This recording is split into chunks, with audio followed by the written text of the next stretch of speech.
We've talked about Syrian terrorists fighting for Azerbaijan in Artsakh since day one. We were getting more and more facts each day. Russia, France, Iran spoke about them too. But only one guy with a mustache kept denying this since day one. Well, actually two guys with mustaches, if we count Turkey's Erdogan as well.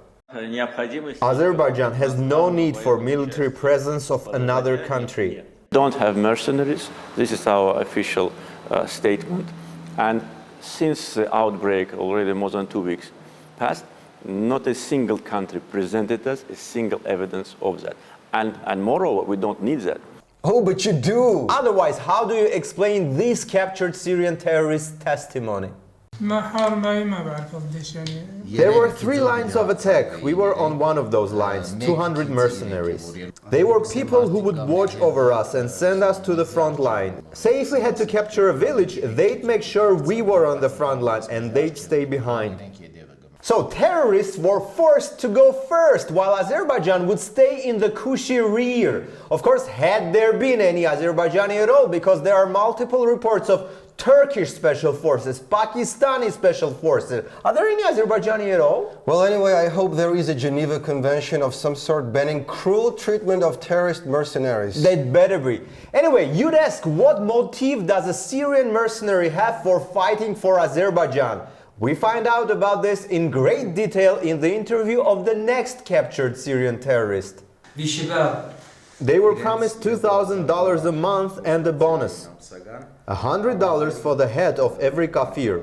Do not confuse kafir with kefir, a delicious fermented drink. Kafir is basically an infidel. He's a kafir, I'm a kafir, you probably are a kafir. But it's actually kind of cool. Azerbaijan has a bonus program for its employees, social corporate responsibility.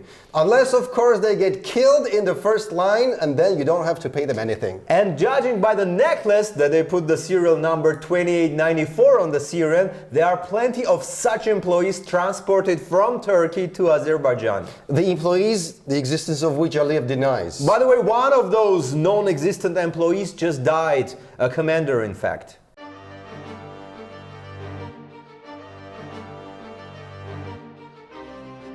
To make things even more awkward for Aliyev and Erdogan, Syrian National Army published an obituary for the guy killed in Azerbaijan. For the commander? Yes. The one that never went to Azerbaijan or Artsakh? Him.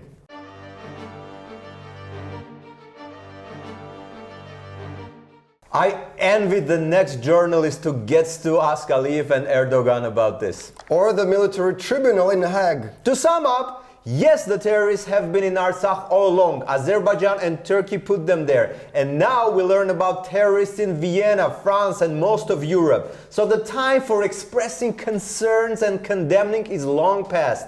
It's time for sanctions and fighting back.